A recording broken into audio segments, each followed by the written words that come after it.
Greetings everybody, it's Amy Baughman from Amy Baughman Sew and Quilt in beautiful Cranberry Township, Pennsylvania, just 20 minutes north of the city of Pittsburgh. We are so excited about Row by Row this year because it is different shapes, different sizes, and of course the math all works so you can make a full-size quilt when you're done. And I guess most quilts are rows and columns anyway, but this one we've chosen the 18.5-inch square for our row. We are rocking around the block, and instead of rocking around the clock, you know, Joni and Potsy and everybody from Fonzie, everybody from Happy Days. It's kind of a tribute to the earlier music when everybody could sing along. So it's a very simple build. This is what your kit's going to look like. It may vary a little bit in print, but it's not going to vary in color because I love this palette. The background fabric is the official Row by Row fabric in that lovely 50s watermelon color. And as you can see, we have buttons and spools and clock hands, and so it's just kind of a fun block.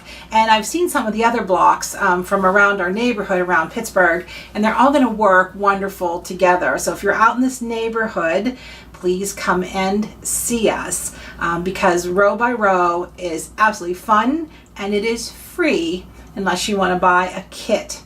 So let's get busy, and I'm going to show you how to build out our row or our square and show you some simple applique techniques, some piecing techniques, and this kit and block is going to be a breeze.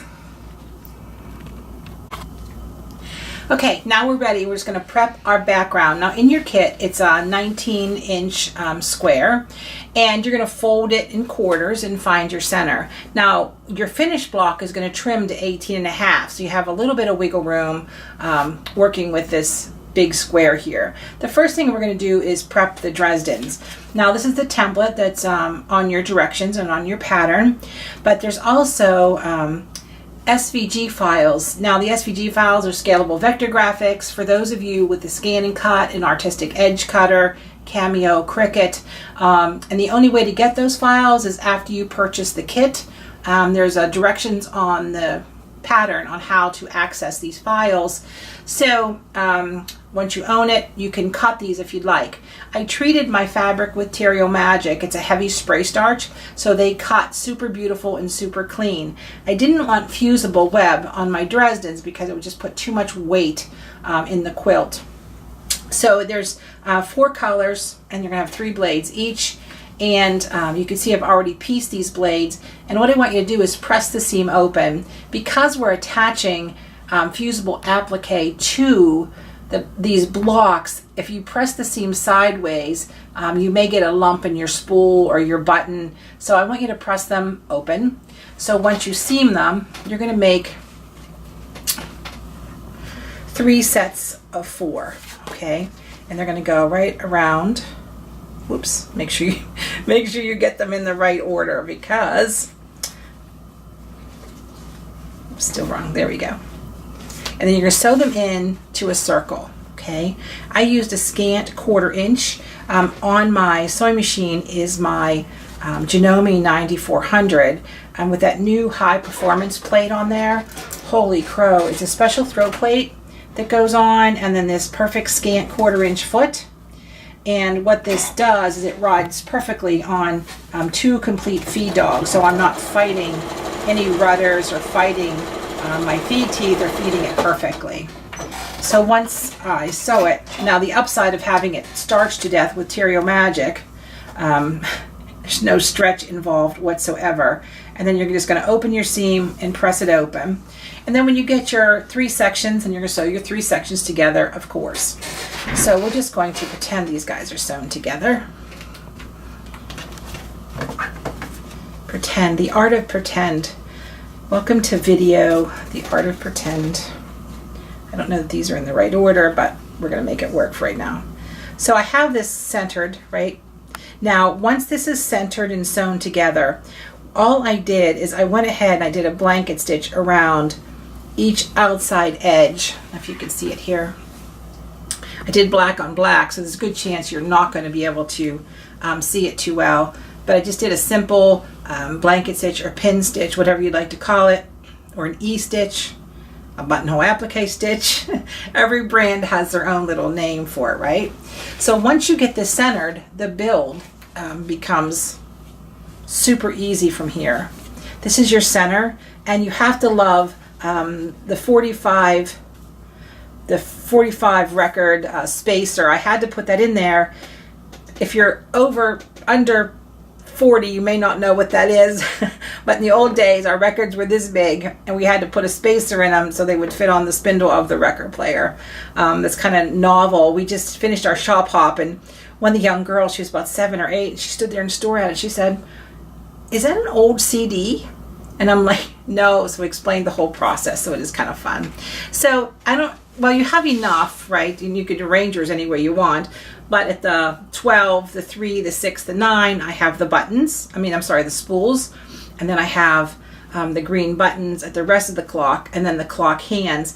The embroidery rock around the block is also with the SVG files. You'll have those directions how to download that in DST as well.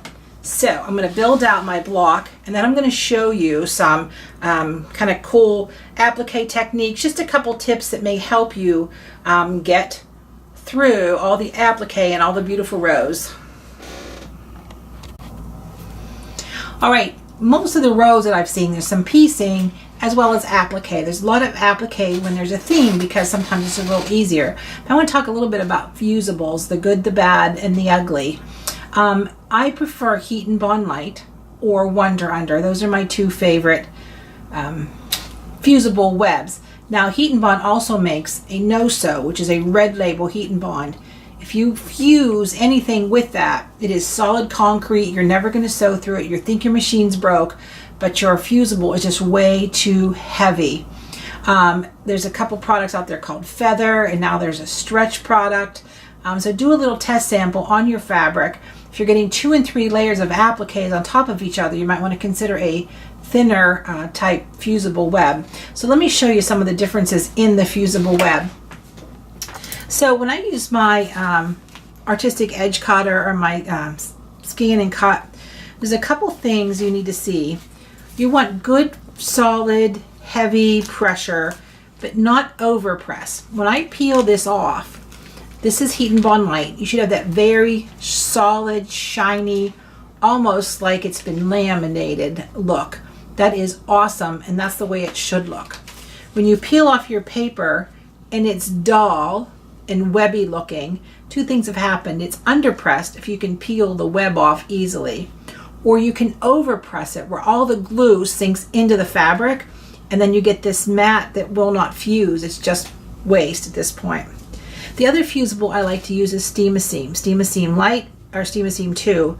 It's a double-sided fusible, so when I peel off the paper, it has a stick to it, which means when I put it on my project, if I go, uh-oh, I can pick it up and I can move it. It also stays in place when you're ironing. It's a little more challenging to cut with your cutter because it's a little thicker, so you're going to use a little deeper blade and a little more pressure. But Steam-A-Seam, the paper stays on, and it makes it easy to use. So let's talk about feet. Presser foot feet for applique is super important. This, even though they call it an all-purpose foot, has nothing to do with decorative stitches.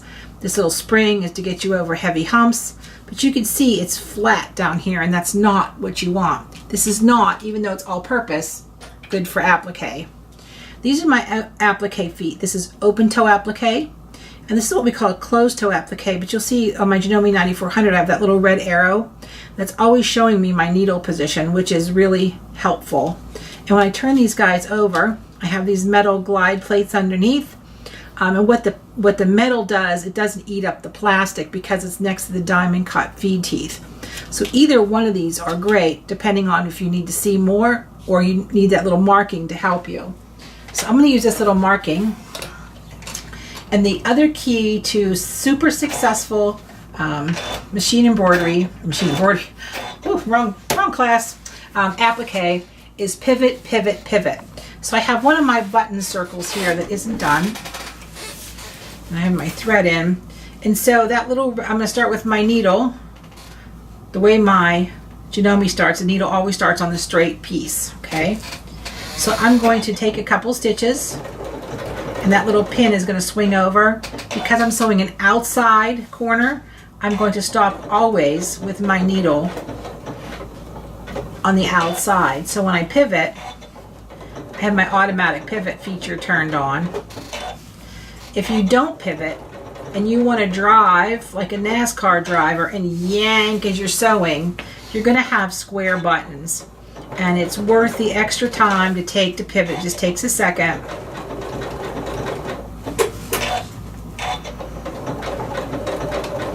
I'm just following that little kind of slot in my foot. That's where the right hand section of my needle is. So I do about three or four stitches, and I pivot always in a forward moving stitch, and always with my needle in the outside or the far right position, because I'm going around an outside corner. If I was going around an inside corner, then I would be pivoting with my needle on the inside of my fabric. So it just takes a little bit of practice. And this is just a very simple, there's no double stitch on this. It's just a straightforward stitch. You're going to learn to dance with your decorative stitches. You'll count in your head 1, 2, left, right, and then you'll know where to stop. And before you know it, you have bonded that decorative stitch. Now when I get towards the end, I have a little circle button lit up on my machine that stops and ties a knot. Most computerized machines have that. It's a stop feature. I'll use my scissors to cut. So now I have a perfect applique circle. It just takes an extra time, but pivot and the right foot is the key. Now adding embellishments, you can see I just took a zigzag stitch right here and I just crossed my buttons, and so that just added a little decorative detail. And then I'm going to show you this one. I'm not done with my other ones. On my spool of thread here, all I did is I just went forward, hit the reverse button, forward, back, forward, back, forward, back, forward, back, to kind of build a little bit of thread texture there so they weren't so plain looking. So that's just a simple embellishment. There's no fancy applique here at all. Just straight up pin stitches. These are just some straight stitches. I did a tighter zigzag around my disc spacer. And then my needles were so thin, I just chose a straight stitch. And again, this is yours, so embellish it how you want to embellish it. I did my embroidery, and again, those being directions on how to get that. So I have a couple more applique stitches to do, but you can see what's missing. My clock hands are missing because I think I've got a great idea.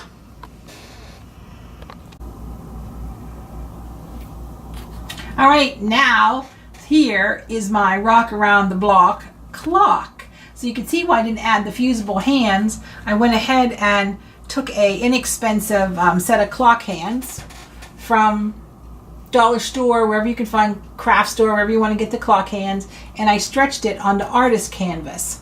And so now I have room for the clock mechanism, and now I can hang this up in my sewing room. So if you don't want to put my block in your quilt, you can always hang it on your wall and remember row by row. So I want you to enjoy your row by row experience for 2018, because the more you know, the more you sew.